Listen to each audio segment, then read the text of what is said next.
오늘 할 얘기는 벤 다이어그램에 대해서 저번 시간에 얘기를 잠깐 했었는데, 그거의 예시를 조금 들어가지고 벤 다이어그램이 실제로 어떻게 쓰이는구나 하는 거를 여러분들께 보여드리려고 하고요.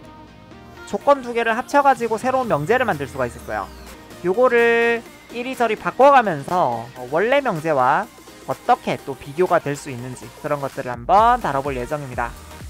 우선 첫 번째 내용부터 먼저 한번 살펴볼게요. 저번에 벤 다이어그램을 제가 어떻게 소개를 해드렸었냐면은 집합을 표기하는 한 방법으로 소개를 해드렸어요. 자, 벤 다이어그램 말고도 집합의 표기법이 어떤 것들이 있었냐면은 집합의 원소로 들어갈 조건을 제시하는 방법, 안에 들어가는 원소들을 쭉 나열하는 방법으로 집합을 표현하는 원소 나열법이라는 게 있었어요. 그래서 제가 이제 이렇게 두 가지를 가지고 계속해서 집합을 소개를 해드리고 있었는데, 요번에 벤 다이어그램이 새로 추가가 되면서 집합의 표기법은 총 3가지가 됐죠. x바 x는 12하의 자연수 뭐 이런 거 한번 생각해 볼게요. 집합 안에 들어갈 수 있는 조건을 설명해 둔 게 조건 제시법이고요. 그러면은 이제 12하의 자연수에는 뭐가 있느냐, 집합 안에 있는 각각의 원소들을 다 이렇게 표현을 해가지고 나타낸 거를 이제 원소 나열법이라고 해요. 이걸 이제 벤 다이어그램으로 나타내면 어떻게 되느냐, 이렇게 동그라미를 하나 그려가지고 요 안에다가 집어넣는 거죠. 1, 2, 3, 9, 10 뭐 이런 식으로 뭐 집합 이름을 뭐 12하의 자연수 뭐 이렇게 그냥 날 것으로 줄 수도 있겠지만, 기호를 하나 준다면, 이 집합을 A로 준다면은 이렇게 나타낸 게 되는 거겠죠. 그래서 집합을 3가지로 이렇게 나타낼 수가 있을 텐데, 각각의 강점을 한번 살펴보게 되면은요, 조건 제시법 같은 경우에는 들어갈 조건만 제시를 해놓은 거기 때문에 분명히 저 조건에 만족하지만 우리가 잘 생각할 수 없는 것들까지 포함을 하게끔 이렇게 만들죠. 우리에게 익숙치 않은 대상은 사실은 우리가 생각하기도 힘들잖아요. 근데 그런 것들까지도 조건 제시법으로 표현을 해놓으면은 우리가 얘를 맨 처음 봤지만 얘는 이러이러한 특성이 있으니까 이 집합에 들어갈 수 있을 것 같아 를 생각할 수가 있는 거죠. 그리고 원소 나열법으로 우리가 집합을 나타내게 되면은 집합에 원소가 어떤 것들이 들어가 있는지 하나하나 제시가 되어 있는 부분이기 때문에 한눈에 확인할 수 있다 라는 장점이 있을 거고요. 그 다음에 벤 다이어그램으로 나타내면 어떤 장점이 있냐면요, B가 2, 4, 6, 8, 10 이런 식으로 이제 22하의 짝수를 생각을 할 수가 있을 거예요. 그러면 이런 식으로 표현이 가능합니다. B라는 집합을 이렇게 또 그려줘요. 그래서 A와 B가 동시에 가지고 있는 2, 4, 6, 8, 10 이런 애들은 중간에 적어주고요. B만 가지고 있는 것들을 이렇게 따로 적어줄 수가 있죠. 집합과 집합이 어느 정도로 이제 겹쳐 있는지라든지, 아니면 어떤 집합이 다른 집합에 포함이 되어 있는지, 이런 집합 간의 관계를 알아보기가 용이합니다. 그래서 각각의 이제 강점을 가지고 있는 표기법들이기 때문에 원소를 쭉 나열해 놓고 이제 눈으로 확인하면서 뭔가를 하고 싶다 그러면 이제 원소 나열법으로 집합을 표현하고요. 집합 사이의 관계에 포커스를 조금 맞추고 싶다라고 하면은 벤 다이어그램을 그려가지고 체크를 하기도 하고, 사실 이런 줄글로 써놓은 것보다는 그림으로 표현을 쫙 해놓은 게 한눈에 보기 좋고 잘 들어오니까요. 지금 필요한 상황에 맞춰서 이 표기법들을 사용을 하시면 됩니다. 벤 다이어그램에 관련된 예시를 몇 가지 한번 들어볼게요. A가 12하의 자연수들을 모아놓은 집합이라고 하고요. 얘를 전체 집합으로 둡시다. 전체 집합은 우리가 U로 표시를 하자 그랬죠. B라는 집합은 어떤 집합이냐면 12하의 소수. 소수가 뭐냐면은요, 약수가 1이랑 자기 자신밖에 없는 숫자인 거고요. 그 다음에 C는 12하의 홀수, 이렇게 한번 줬다고 생각을 해봅시다. 약간 모서리가 둥근 직사각형 같은 느낌으로 이렇게 전체 집합을 표현하고 나면은, 지금 잘 보면은 U는 1에서 10까지의 숫자가 모두 있어요. 그리고 B도 1에서 10까지의 숫자 중에서만 숫자를 생각을 하는 거죠. C도 마찬가지고, 따라서 B랑 C는 각각 U 안에 포함이 돼 있을 거예요. C를 마지막으로 그릴 때는 B랑의 관계도 같이 생각을 해줘야겠죠. B를 원소 나열법으로 나타내보면은 2, 3, 5, 7이에요. 이거 C는 원소 나열법으로 나타내보면은 1, 3, 5, 7, 9가 있죠. 그럼 지금 보면은 B랑 C가 둘 다 똑같이 가지고 있는 원소가 있으니까 우리는 벤 다이어그램을 요렇게 그려줍니다. B랑 C가 겹치는 부분이 있게요.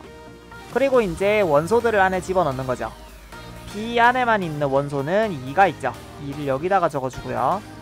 3이랑 5랑 7은 B에도 있고 C에도 있어요. 그러면은 3, 5, 7 이렇게 적어주는 거죠. C 안에만 있는 원소는 여기다가 적어줍니다. 여기서 이제 지금까지 적혀지지 않은 숫자들 1, 2, 3, 4 없네요. 6도 없고 8 없네요. 9 있고 10 없죠.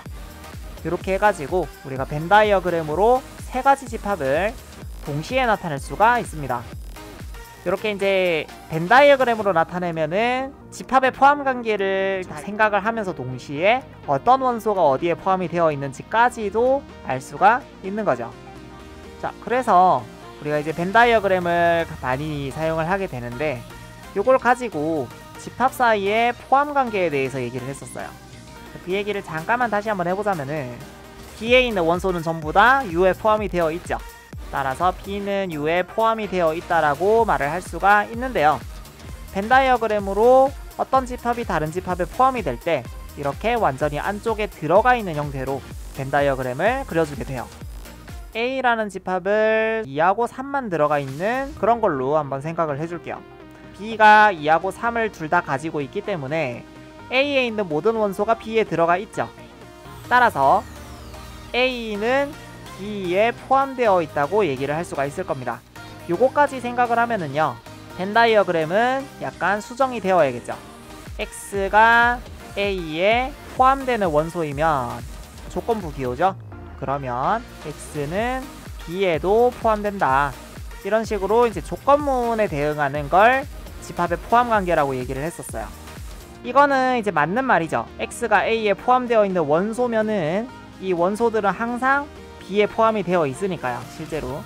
그래서 우리는 이 말을 두 줄 표시해가지고요, 이렇게 써줄 수가 있는데, X가 B에 포함되면은 X는 A에 포함된다. 이런 식으로 문장을 한번 바꿔보자고요. 화살표를 기준으로 왼쪽과 오른쪽을 뒤집어 놓은 거거든요. 근데 요거는 참이 될 수가 없죠. 왜냐? B에 포함되는 것 중에서 A에 포함 안 되는 게 있거든요. 이를테면 여기서 5라는 숫자를 한번 생각을 해보면은 5는 분명히 B에 포함이 되어 있는데 A에는 포함이 안 돼 있죠.